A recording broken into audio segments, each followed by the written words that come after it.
They say you never really know a person until you divorce them, but I disagree.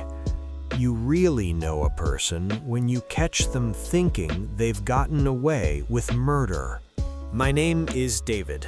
I'm 34 years old, and up until 3 months ago, I thought I was the luckiest man alive. I had been married to Sarah for 6 years. We met in college. She was the one, the girl everyone stopped to look at, but who only had eyes for me. Or so I told myself. We built a life together, bought a house in the suburbs, adopted a golden retriever named Buster, and talked about trying for kids next year. I work in cybersecurity, keep that in mind, it's important later, and she works in high-end corporate sales. The change was subtle. It wasn't lipstick on a collar or coming home smelling like men's cologne. It was colder. About 6 months ago, Sarah got a new boss. Let's call him Greg. Greg was everything I wasn't.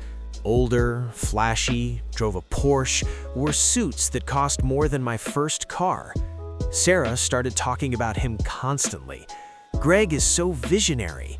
Greg has this amazing strategy for the Q3 earnings. At first, I was supportive. I wanted her to succeed. But then, the late nights started.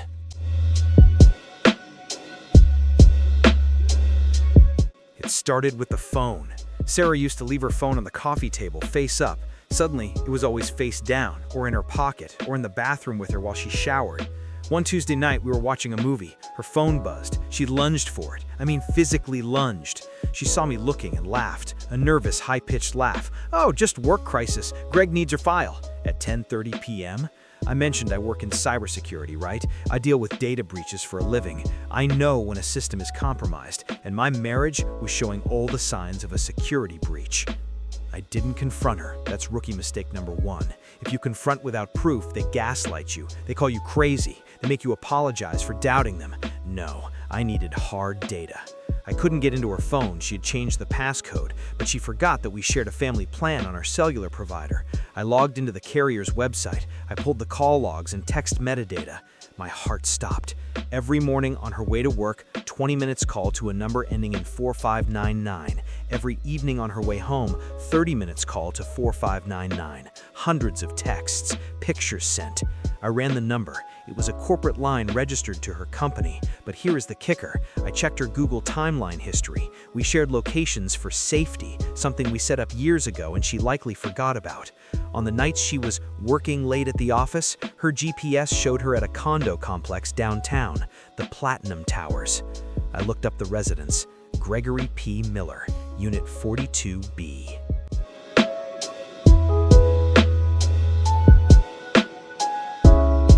Knowing is one thing. Seeing is something else. I needed undeniable proof. In our state, infidelity affects alimony. I wasn't just going to lose my wife. I wasn't going to let her take half of what I built while she was sleeping with her boss. I bought a VAR, a voice-activated recorder, small, black, magnetic. I stuck it under the passenger seat of her car. 3 days later, she said she had a team-building dinner. I waited until she was asleep that night, went out to the garage, retrieved the recorder, and put on my headphones. I heard the car door close. I heard the engine start. Then her Bluetooth connected. It dialed Greg. "Hey, baby," she said. Her voice was different. It was the voice she used to use with me. "I can't wait to see you. David is being so annoying lately. He's like a lost puppy. I think he suspects something, but he's too spineless to do anything." Then Greg's voice laughed. "Don't worry about him. Once the promotion goes through and we secure the bonus, you can leave him. You just need to endure him for a few more months." "I know," she said. "I love you." I sat in the dark garage for 2 hours. I didn't cry. I didn't scream. Something inside me died that night, but something else was born. Pure, cold hatred. She called me spineless. She was about to find out just how much of a backbone I really had.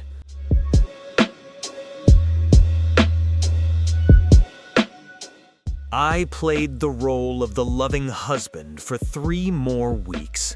It was the hardest acting gig of my life. I kissed her goodbye. I asked about her day. I even cooked her favorite dinner. Meanwhile, I was busy. Step 1, the lawyer. I found the nastiest divorce attorney in the city. I gave him everything, the audio files, the GPS logs, the phone records. He told me that since she was sleeping with her direct superior, the company would be very interested in this liability. Step 2, the finances. I separated our accounts. I documented every penny she spent on dinners and hotels as dissipation of marital assets. Step 3, the event. Sarah's 30th birthday was coming up.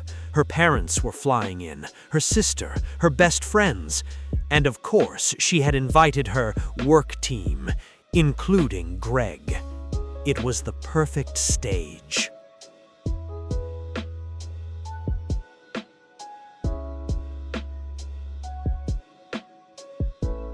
The party was at our house, a backyard barbecue. Everyone was there. Her parents were hugging me, telling me what a great husband I was for organizing this. Greg showed up with a bottle of expensive wine, shaking my hand, smiling in my face. The man sleeping with my wife was eating my burgers and drinking my beer. I waited until everyone had eaten. It was time for the toasts. I tapped my glass. Clink, clink, clink. Everyone, can I have your attention? The yard went quiet. Sarah was smiling, holding Greg's arm, ostensibly in a friendly way, but I saw the squeeze she gave him. "I've prepared a little slideshow," I announced, a montage of memories from the past 6 months, to show everyone just how hard Sarah has been working. I connected my laptop to the big 70-inch outdoor TV we had set up. The first slide was a picture of us, Oz from the crowd. The second slide was a screenshot of the GPS timeline showing her at the Platinum Towers at 2 a.m. The crowd went silent. Confusion. Then I hit play on the audio. David is so spineless, I can't wait to leave him. The silence was deafening. Then a gasp from her mother. Sarah's face went white, pale white, like a ghost. She dropped her wine glass. Crash. Greg looked like he was about to vomit. He tried to back away, but he was cornered by Sarah's father, who was a retired Marine. I looked at Sarah. I spoke into the microphone. "Happy birthday, Sarah. I'm filing for divorce. My lawyer will contact you. And Greg, I've already forwarded this entire folder to your company's HR department and the board of directors. Check your email." I dropped the mic, literally, and I walked inside, locked the door, and watched through the window as her world burned down.